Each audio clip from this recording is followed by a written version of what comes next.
So let's talk DESTEP analysis. It's also called PESTLE, but it doesn't really matter in which order you handle all the different letters. Um, it's a model that helps you with your external analysis when you're creating a marketing strategy. And I know nobody likes models better than Leonardo DiCaprio, but let's give it a try, right? Because you can use this model in your own benefit. Because if you're creating a marketing strategy, you do want to consider all the external factors that might impact your business, your brand, your customers, your market. And that's why you do a PESTLE or DESTEP analysis. So why? You want to detect risks, of course, what might influence your business in the future or now. You also want to detect opportunities. How can you arrange your business and your brand before you will actually arrange it? So before you create your strategy, you will do your external analysis and also your internal, but that's another chapter. So it's 6 letters. Let's just dive into them, right? Here you can see them already in the model, and this is one of them. So one of the branches here, demographic, it's here. I've created that here with this nice DNA model. Doesn't make sense, but it helps you to remember it. So what is happening with your people, with your homies in your market? This is your target group and your potential target groups. At some point, you need to make a decision on who you're going to aim your branding, your marketing, your positioning. And here you're going to look at the trends. Let me dive a bit to the side so you can actually read it. For an example, the graying workforce is a big trend which has an impact in most countries. Income levels also something that's happening under your target group, your market. And especially when you're handling multiple markets with your brand, so you're working in multiple countries, international perhaps, then you want to spot the right markets, right? So you want to detect where your market is growing, where your target group is growing, increasing, or at least big enough and will remain big enough. And eventually, so you want to adjust your marketing strategy to it, but also your marketing campaigns eventually.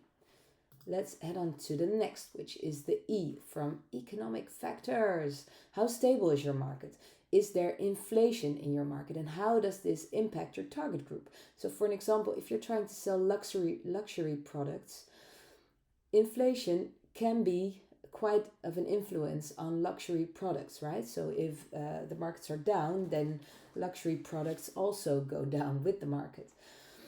In economic unstable times.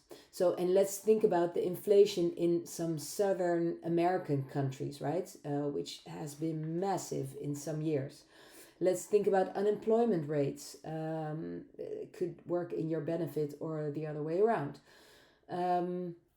Those things you might want to consider before you create your marketing strategy and before you really decide on what markets to aim.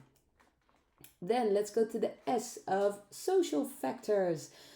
An example of this is what are societal norms and values. So, for an example, sustainability is really gaining in importance under most target groups.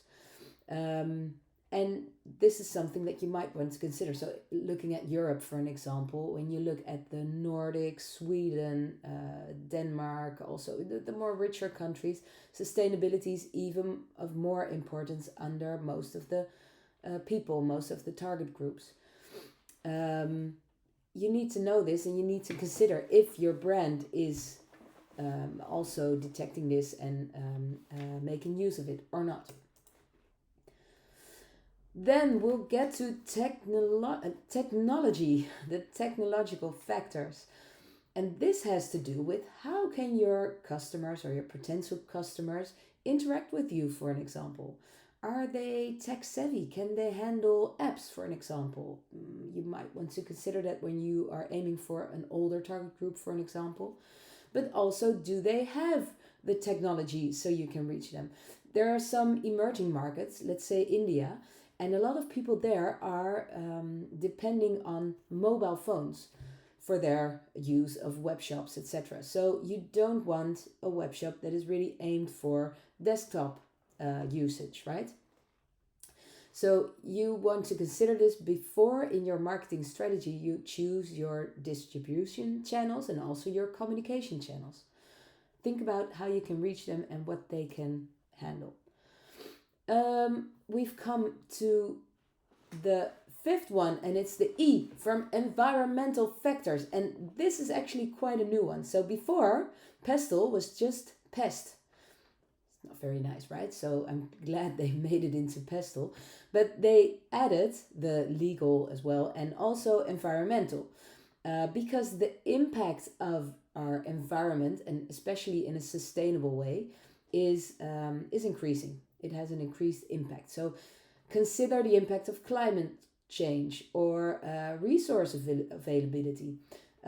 Which resources do you need for your product and are they all available?